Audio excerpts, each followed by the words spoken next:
Tu as été appelé à entendre ce message au moment exact où une porte intérieure commence à bouger. Et ce n'est pas un hasard si ton cœur s'est arrêté sur ces mots. Dieu ne te parle pas pour remplir ton esprit, il te parle pour réveiller ta marche. Et ce vendredi porte une tâche qui ne ressemble à aucune autre. Reste avec moi, parce que ce qui est caché derrière cette consigne est plus précis, plus tendre et plus exigeant que tu ne l'imagines. Il y a des journées où le corps comprend avant la pensée. Tu te lèves, tu prends le téléphone, tu regardes l'écran, et pourtant, quelque chose en toi reste plus lourd que la veille. Tu avances dans la cuisine, tu prépares ton café, tu ouvres une fenêtre, et malgré le bruit des choses simples, ton âme entend une attente silencieuse. Il y a une pression au niveau de la poitrine, une fatigue dans les épaules, une hésitation dans la main, comme si ton intérieur avait déjà reçu une visite que ton agenda n'a pas encore su expliquer. Peut-être que tu t'es dit « Pourquoi est-ce que je ressens cela maintenant ?» Et cette question n'est pas une faiblesse, c'est une alerte. Il y a des personnes qui traversent une saison sans comprendre qu'elles sont en train d'être déplacées. Toi, tu ne portes pas seulement un poids, tu portes un signe. Ce que tu vis n'est pas un brouillard sans sens, et ce qui t'éveille en ce moment n'est pas une agitation vide. Les signes qui t'ont suivi dans le silence, les interruptions dans ta paix, les retards qui t'ont forcé à ralentir, les petites contrariétés répétées, tout cela peut être une manière douce de te montrer que quelque chose se prépare. Dieu peut être en train de te conduire vers une tâche qui n'exige pas la foule, mais la fidélité. D'ici la fin, tu vas reconnaître le motif qui revenait sans cesse. Tu vas comprendre pourquoi certaines portes semblaient fermées sans être abandonnées, et tu vas voir quelle clarté a déjà commencé à se lever dans ton quotidien. Tu vas aussi discerner que l'attente n'était pas une punition, mais une façon de te rendre disponible pour ce qui compte vraiment. Et tu vas entendre, derrière cette apparente simplicité, l'appel d'un vendredi qui ne ressemble pas aux autres. Regarde une scène ordinaire, parce que c'est souvent là que Dieu place la vérité.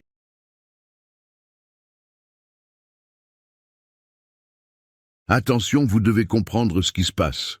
Maintenant, certaines personnes se sont éloignées, certaines portes se sont fermées, et des situations qui semblaient sûres ont commencé à changer sans explication. Ce n'est peut-être pas une coïncidence. Le protocole secret des élus a été créé pour ceux qui sentent que Dieu réorganise leur vie, mais qui ne comprennent pas encore la raison de tant de pertes, de silence et d'interruptions. À travers cette étape, vous apprendrez à reconnaître ce qui doit être laissé derrière vous, ce qui est en train d'être protégé, et quels signes peuvent apparaître avant un grand changement. Ne forcez pas des portes qui ont peut-être été fermées pour vous protéger. N'insistez pas auprès de personnes ou sur des chemins qui ont déjà accompli leur rôle dans votre parcours. Il arrive un moment où insister cesse d'être de la foi et devient de la résistance. Découvrez maintenant le protocole secret des élus. Je l'ai laissé pour vous tout en haut des commentaires de cette vidéo. Tu es peut-être assis dans une voiture garée, ou debout près d'une table encore encombrée de choses que tu n'as pas rangées, ou seul dans une pièce où la lumière du matin entre à moitié. Tout semble normal de l'extérieur, mais à l'intérieur, tu sens que ton pas est retenu par une main invisible qui ne t'écrase pas, qui te dirige. Ce genre de matin ne crie jamais, il insiste.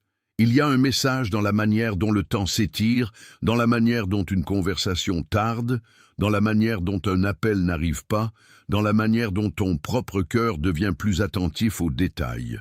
Tu as peut-être essayé de remplir ce vide par l'activité, mais le vide ne demandait pas du bruit, il demandait de l'écoute. C'est ainsi que certaines directions apparaissent, non pas dans l'urgence, mais dans la netteté. La pièce est ordinaire, mais l'instant ne l'est pas. Et quand l'instant change, la vie entière commence à se réordonner. Il faut dire aussi que tu ne réagis pas comme tout le monde. Et cela ne te rend pas supérieur, cela te rend responsable. Tu perçois les tensions avant qu'elles soient nommées. Tu remarques les décalages que d'autres ignorent, tu gardes en mémoire ce qui a été dit à moitié. Et parfois tu t'en fatigues, parce que tu voudrais simplement te reposer dans la légèreté. Mais cette sensibilité n'est pas une erreur de fabrication. Elle ressemble davantage à une capacité de discernement qui se forme dans la pression. Tu as déjà connu des moments où tu t'es senti trop atteint par ce que d'autres laissent glisser, et tu as peut-être pensé « je deviens trop sensible ». Pourtant, il est possible que tu deviennes simplement plus exact. Dieu ne travaille pas seulement sur ce que tu fais, il travaille sur la manière dont tu reconnais ce qui est vrai. Et quand la reconnaissance devient plus fine, la responsabilité devient plus claire. L'opposition, elle, se glisse rarement sous une forme spectaculaire. Elle entre dans les habitudes, dans le décalage, dans le faux soulagement de remettre à plus tard. Elle s'installe dans les sollicitations qui te dispersent, dans les voix qui veulent te faire croire qu'il faut d'abord résoudre tout le reste avant d'obéir à ce qui t'a déjà été montré. Elle aime les journées surchargées, parce qu'un cœur saturé écoute mal. Elle préfère les conversations qui t'épuisent, parce qu'un esprit fatigué doute plus vite. Elle connaît le pouvoir des petites urgences qui prennent la place de la vraie direction. Ce vendredi, la pression peut essayer de te faire croire que ce que Dieu te demande est trop simple pour être important, ou trop discret pour compter. Mais ce qui semble petit peut être le lieu exact où se joue ta fidélité. L'ennemi ne craint pas seulement les grandes percées, il craint les obéissances précises. Et c'est souvent là qu'il tente de brouiller la netteté. Il y a un écho biblique dans cette heure, et il parle à ta vie sans détour. Pense à Samuel, qui entend d'abord une voix sans la reconnaître, puis apprend à répondre avec disponibilité. Il ne devient pas plus spirituel en faisant plus de bruit, il devient plus disponible en apprenant à dire « parle », car ton serviteur écoute. C'est ce déplacement-là qui te concerne maintenant. Tu n'as pas besoin d'inventer une nouvelle identité. Tu as besoin de reconnaître la voix qui te cherche déjà. Comme Samuel dans la nuit, tu peux avoir l'impression que l'appel arrive d'un endroit que tu ne maîtrises pas. Pourtant, ce qui t'appelle ne t'égare pas. Cela t'ordonne. Et la pièce où tu te tiens en ce moment peut devenir, elle aussi, un lieu de réponse. Dieu aime commencer avec ceux qui savent encore écouter. Si tu essaies de faire comme si rien ne t'avait touché, le coup ne sera pas seulement émotionnel, il sera intérieur. Tu sentiras peut-être la même répétition dans tes journées, la même tension dans ton souffle, la même impression d'être près d'un seuil sans jamais le franchir. L'âme, lorsqu'elle est contredite trop longtemps, devient bruyante de l'intérieur. Tu peux continuer à fonctionner, à sourire, à répondre, mais la paix deviendra plus rare et la clarté plus fragile. C'est pour cela que le retard n'est pas seulement un retard, il peut devenir une pédagogie. Le silence, lorsqu'il est ignoré, ne disparaît pas, il se transforme en fatigue. Et la fatigue répétée finit par masquer ce qui devait être entendu. Il y a des cycles qui ne cassent pas parce qu'ils sont puissants, mais parce qu'ils sont nourris par l'hésitation. Ce n'est pas une menace, c'est un appel à ne pas laisser passer l'instant. Il y a quelque chose qui se confirme déjà à travers ces signes, et ce quelque chose mérite que tu lui donnes un nom. Si l'un de ces mouvements a touché ton intérieur, si ton corps a reconnu ce que ton esprit tente encore d'organiser, écris dans les commentaires 888. Ce nombre, ici, n'est pas une formule mystérieuse, c'est un signe simple de confirmation, comme une porte qui répond de l'autre côté. Écris 888, puis reviens vers moi. Le geste est petit, mais l'accord qu'il porte est réel. Et parfois le plus petit acte de reconnaissance devient le point où la clarté s'ancre. Ce n'est pas la quantité qui parle, c'est la vérité de l'instant. Et quand la vérité est acceptée, elle commence déjà à faire de la place pour la suite. Le vrai combat n'est pas seulement autour de toi, il passe aussi par l'endroit où tu interprètes ce que tu ressens. Tu as peut-être cru que tout venait de l'extérieur, alors que le déplacement commence souvent à l'intérieur de l'attention. Le problème n'est pas toujours ce qui te ralentit, mais ce qui te retient de nommer ce ralentissement comme une invitation à changer de posture. Il y a des choix qui ne crient pas, mais qui redessinent tout. Quand tu comprends cela, Tu vois que la confusion ne vient pas seulement pour t'égarer, elle vient aussi révéler ce que tu n'as pas encore remis en ordre. Ce vendredi ne te demande pas d'être plus spectaculaire, il te demande d'être plus vrai. Et la vérité, lorsqu'elle se pose, commence à séparer ce qui t'alourdit de ce qui t'appelle. Reste proche de cette distinction, car elle ouvre la suite. Le noyau du combat, pour toi, peut ressembler à une peur d'obéir quand tu sais déjà quoi faire. Parfois, ce n'est pas le manque de connaissances qui bloque, c'est le coût intime de la réponse. Tu sais ce qui doit être déposé, tu sais quel mot doit être dit, tu sais quelle habitude doit cesser, mais une vieille prudence te dit d'attendre encore. Et cette attente prend la forme d'une sagesse qui n'en est pas une. Tu veux être sûr, mais une certitude absolue n'est pas toujours donnée avant le pas. Dieu peut être en train de travailler précisément cette zone où tu confonds protection et retenue. Ce n'est pas une condamnation, c'est une lumière sur la résistance la plus discrète. Une fois que tu la vois, elle perd déjà une partie de son pouvoir. Et ce que tu appelles hésitation peut devenir le point de départ d'une vraie liberté. Ton esprit comprend une chose, ton corps en ressent une autre, et ton cœur essaie d'unifier les deux. Voilà pourquoi certaines journées semblent plus lourdes que le contenu réel de ce qu'elles contiennent. Tu ouvres un message et ton corps réagit avant ton analyse. Tu entends un nom, et quelque chose en toi se resserre ou s'apaise avant que tu puisses l'expliquer. Il faut discerner sans se confondre, car tout ce qui serre n'est pas forcément un danger, et tout ce qui soulage n'est pas forcément une direction. Peut-être que tu as dit en toi « Je ne comprends pas pourquoi cela me trouble autant ». Cette phrase, elle aussi, peut devenir un repère. Elle montre que quelque chose réclame une lecture plus juste, et quand la lecture change, le chaos intérieur commence à perdre sa fausse autorité.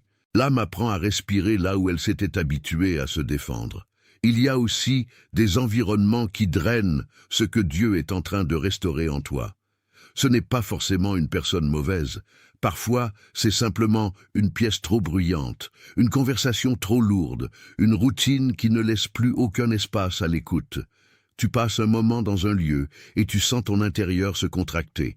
Tu échanges quelques mots et tu sors plus confus qu'avant. Il ne s'agit pas de soupçonner tout le monde, mais de voir avec précision ce qui t'épuise sans t'édifier. Cette vigilance est une forme de soin. Elle te protège du faux naturel qui t'endort doucement. Tu n'as pas à te couper du monde. Tu as à apprendre où ton âme se déplace avec paix et où elle se ferme sans raison apparente. Ce discernement-là est une grâce pratique. La stratégie de ce qui résiste à ton avancée est souvent d'épuiser ta clarté par petites doses. On te pousse à comparer, à remettre, à répondre à tout, à te justifier sans cesse, à transformer l'essentiel en bruit. On te donne des raisons d'être occupé jusqu'à oublier la raison d'être disponible. La direction devient alors une pensée parmi d'autres, et non plus la ligne qui t'ordonne. Mais tu n'es pas appelé à vivre au rythme de tout ce qui sollicite ton attention. Tu es appelé à apprendre la différence entre le mouvement et l'obéissance. Ce vendredi, le ciel ne te demande pas plus d'agitation, il te demande plus d'alignement.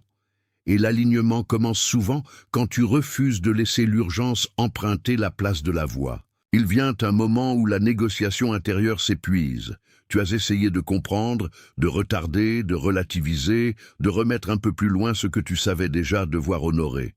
Mais il y a une fatigue particulière qui arrive quand l'âme cesse de se laisser convaincre par la peur. Tu sens alors que quelque chose en toi se redresse, non pas avec dureté, mais avec vérité. Ce n'est pas encore l'action, c'est le point où l'action cesse d'être évitable. À partir de là, le chemin ne se mesure plus en excuses, mais en présence. Ce seuil peut être discret, et pourtant, il change la texture de toute la journée. Ce n'est plus le même vendredi quand ton cœur accepte de répondre. Et c'est souvent à cet endroit que le vrai message commence à se montrer.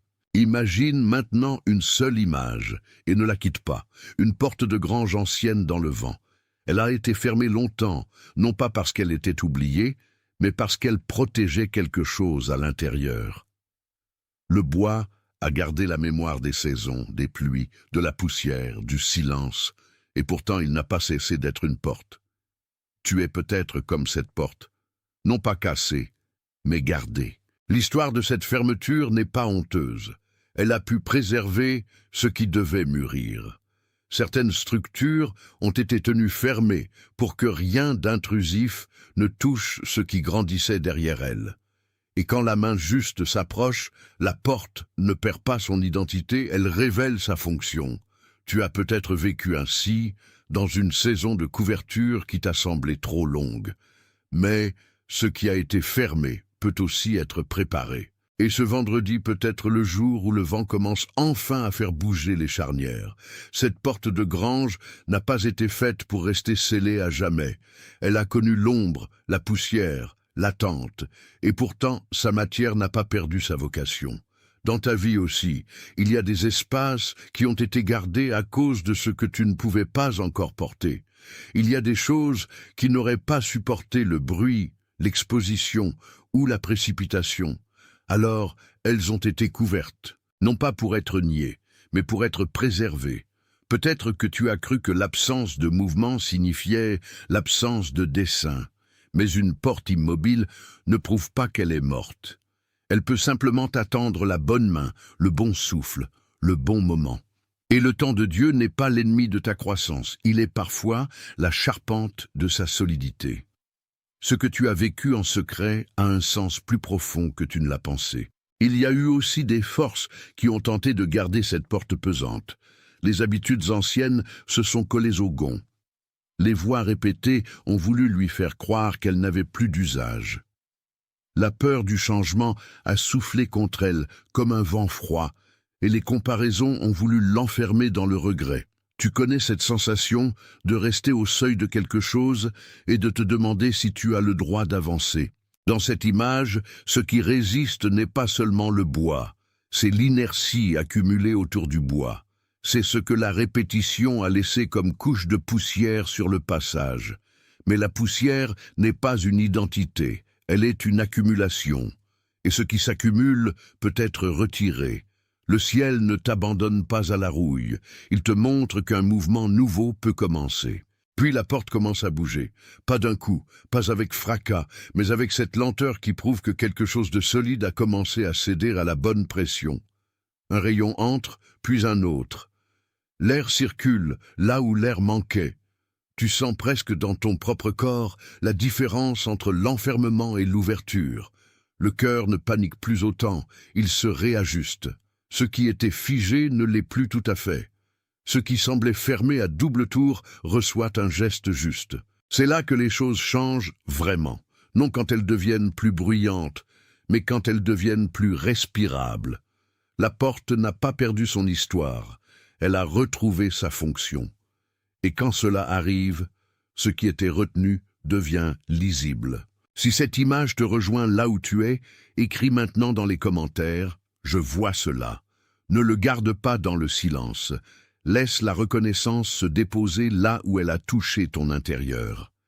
Écrire ces mots fait de la perception quelque chose de concret, et ce qui devient concret peut ensuite être gardé avec plus de paix. Reviens ensuite vers moi, parce que ce que tu viens de reconnaître n'est qu'une ouverture. Le mouvement qui suit n'est pas une répétition, c'est une sortie du statu quo. Et ce que tu as vu commence déjà à t'enseigner comment marcher autrement. Ce qui commence maintenant n'est pas une performance religieuse, c'est un retour à ce qui était vrai avant que la peur prenne trop de place.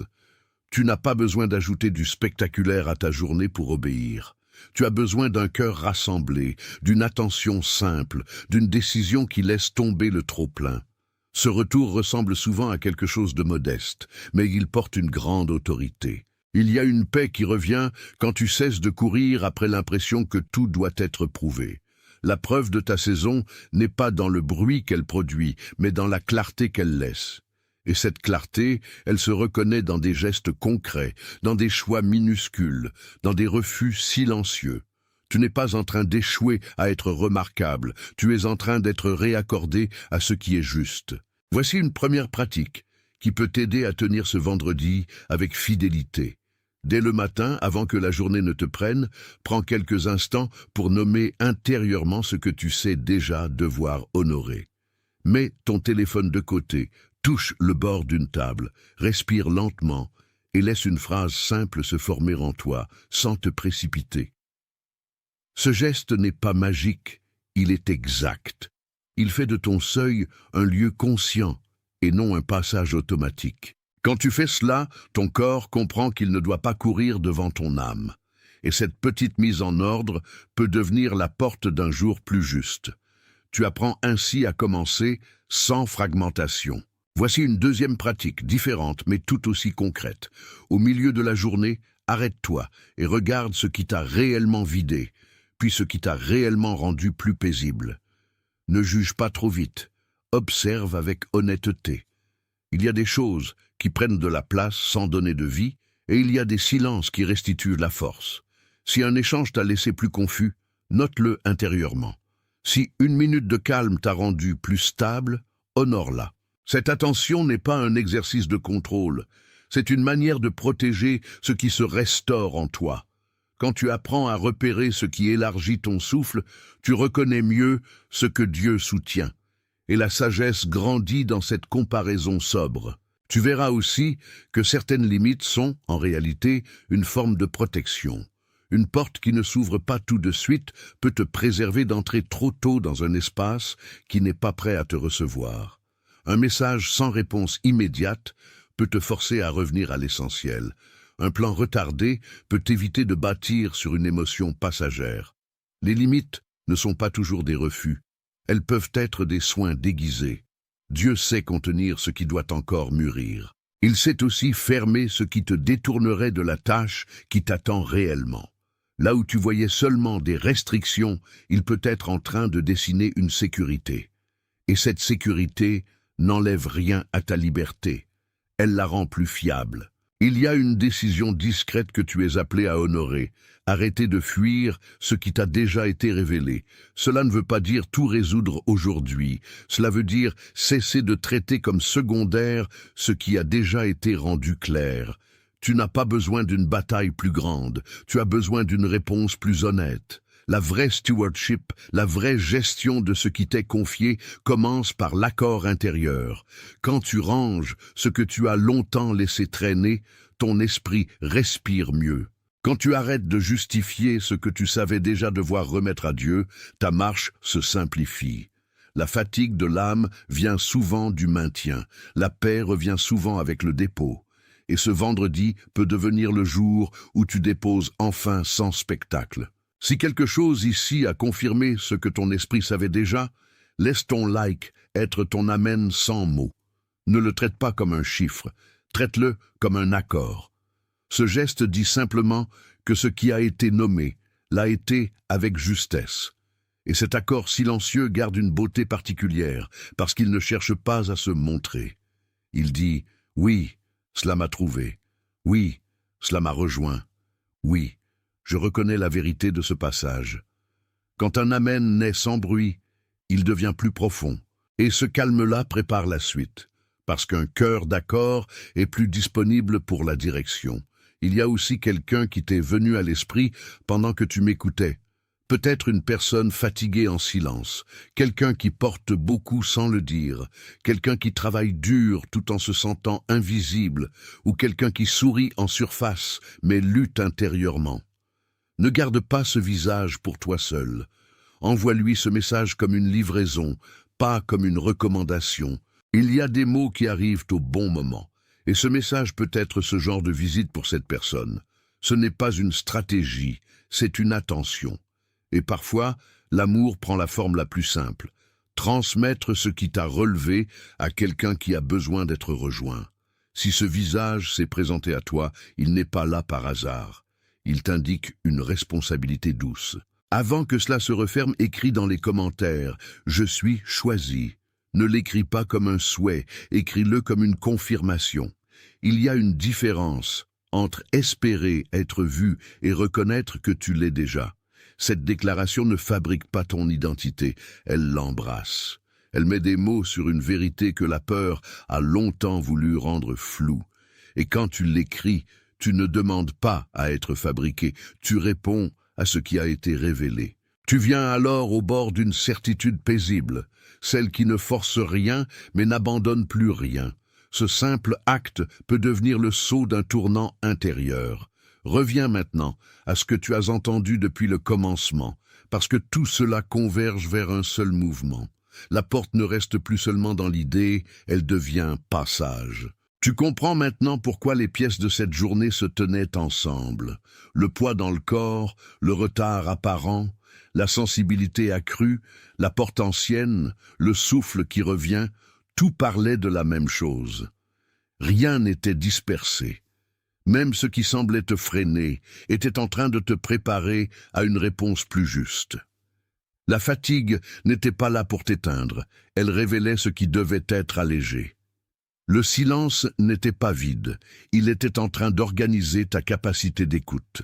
Et la porte de grange, avec sa poussière et son bois, t'a montré que ce qui semble immobile peut encore contenir un appel vivant. Tu n'étais pas oublié, tu étais gardé. Tu n'étais pas retardé par hasard, tu étais retenu pour une exactitude plus grande. Ce vendredi porte une tâche que personne ne peut faire à ta place parce qu'elle demande exactement ta présence, ta manière de voir, ta manière de répondre, ta manière d'avancer. Et ce qui est confié à toi porte la forme de ton obéissance. Il y a une paix derrière cela, une paix qui commence déjà à venir vers toi. Tu n'as pas à la fabriquer, tu as à l'accueillir. Tu as été gardé pour une heure précise, et cette heure ne t'efface pas, elle te révèle.